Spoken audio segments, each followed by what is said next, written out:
अब तो 3 नए प्रभारी बनाए गए हैं। 3 महत्वपूर्ण राज्य हैं, उन राज्यों में आने वाले 6 महीने में चुनाव और नए प्रभारी कितने सफल होंगे अपनी जिम्मेदारी में। इसके साथ उन्हें बनाया गया उत्तर प्रदेश का प्रभारी। विनोद तावड़े जो हैं वो सियासत के चाणक्य भी माने जाते हैं। तरुण चुग पंजाब से आते हैं वैसे तो। हाल ही में उनको राज्यसभा का मेंबर भी बनाया गया, राज्यसभा के सदस्य भी चुने गए। प्रधानमंत्री और गृह मंत्री दोनों गुजरात से आते हैं। अब तरुण चुग साहब को गुजरात की जिम्मेदारी मिली है। हरियाणा में तो करिश्मा हो गया था 2024 के अंदर, लेकिन पंजाब में कैसा करिश्मा कर पाएंगे सतीश पूनिया, नजरें वहां पर भी रहेंगी।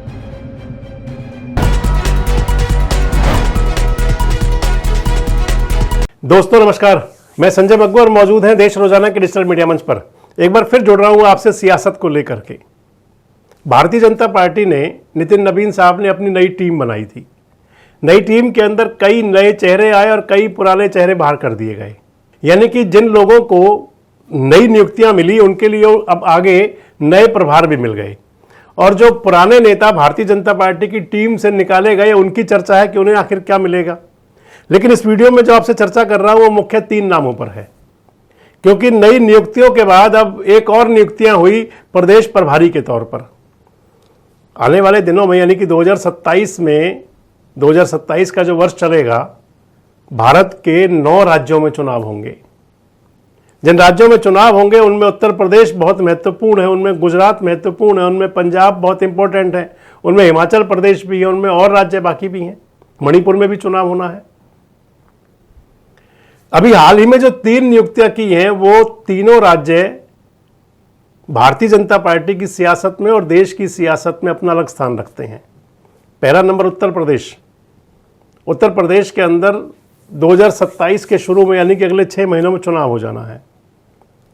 यूपी के अंदर सबसे बड़ी अग्नि परीक्षा भारतीय जनता पार्टी की जो है, क्योंकि एक तरफ तो हैट्रिक सरकार की प्लानिंग है कि किसी प्रकार से तीसरी बार सत्ता में आया जाए उत्तर प्रदेश में, हैट्रिक सरकार बने, और दूसरी तरफ वहां भारतीय जनता पार्टी की इंटरनल पॉलिटिक्स है, जो एक बड़ा खामियाजा भुगतना पड़ा था 2024 के लोकसभा चुनाव में बीजेपी को, जब आधे से कम सांसद रह गए थे। इसलिए उत्तर प्रदेश पर नजर है, और उत्तर प्रदेश के प्रभारी बनाए गए हैं विनोद तावड़े। विनोद तावड़े जो हैं वो बीजेपी के वैसे तो राष्ट्रीय उपाध्यक्ष बने हैं, तो विनोद तावड़े हाल ही में बनाए गए हैं राष्ट्रीय महामंत्री। विनोद तावड़े इससे पहले भारतीय जनता पार्टी के राष्ट्रीय अध्यक्ष की दौड़ में भी थे, लेकिन महाराष्ट्र के चुनाव में उनके साथ जो चला था संभवतः उसके बाद थोड़ा सा बदलाव हुआ। अब वो बने हैं राष्ट्रीय महामंत्री। इसके साथ उन्हें बनाया गया उत्तर प्रदेश का प्रभारी। विनोद तावड़े जो हैं वो सियासत के चाणक्य भी माने जाते हैं। राजनीति के अंदर कब कैसा जमा घटा गुणा भाग करना है, बड़ी गहरी समझ भी उनकी है। कई राज्यों के प्रभारी रहे हैं, केरल के प्रभारी भी रहे विनोद तावड़े। हालांकि कुछ करिश्मा तो नहीं कर पाए, लेकिन भारतीय जनता पार्टी का वोट ग्राफ जो था वो जरूर बढ़ा। इसके अलावा बिहार के प्रभारी भी रहे थे विनोद तावड़े।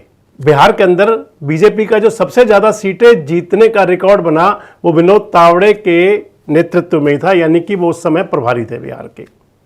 इसके अलावा और भी कई राज्यों में रहे। महाराष्ट्र के चुनाव के अंदर खासी भूमिका थी, और अब विनोद तावड़े की अग्नि परीक्षा उत्तर प्रदेश के अंदर होगी कि आखिर कैसे पार्टी की जो इंटरनल पॉलिटिक्स है, जो वहां गुटबाजी है, उसको कैसे साध पाएंगे, और इसके साथ साथ जो एनडीए का कुनबा है उसे कैसे जोड़े रखेंगे, और किस प्रकार से सत्ता की हैट्रिक बन जाए।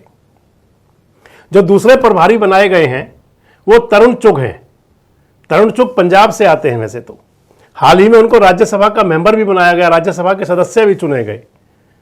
राज्यसभा सदस्य चुनने के बाद उनको जो दूसरा जिम्मेदारी मिली वो भारतीय जनता पार्टी के अब केंद्रीय कार्यालय के प्रभारी भी, और इसके साथ उन्हें अब गुजरात जैसा महत्वपूर्ण राज्य दिया गया है।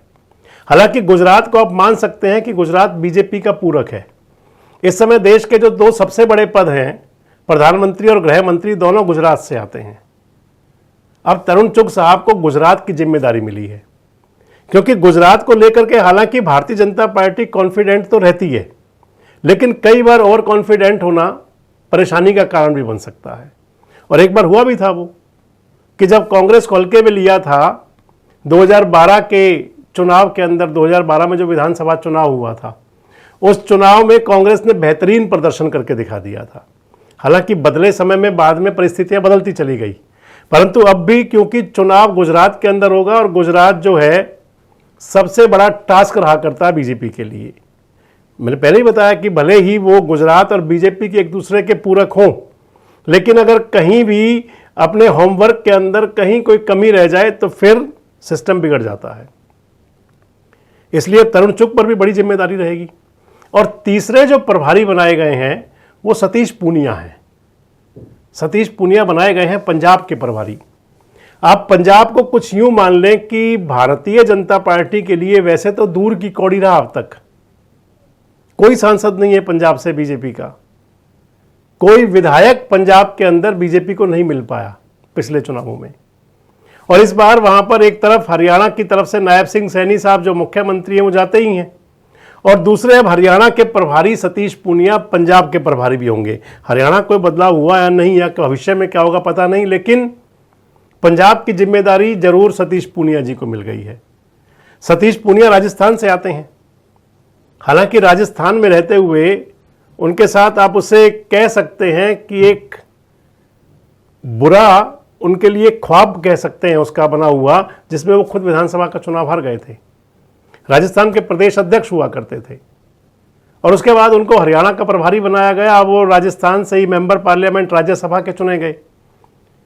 अगली जिम्मेदारी मिली, वो बने राष्ट्रीय महामंत्री, और अब तीसरा उनके को जो मिला एकाएक, यानी कि राज्यसभा सदस्य, फिर राष्ट्रीय महामंत्री, और अब तीसरा पंजाब के प्रभारी।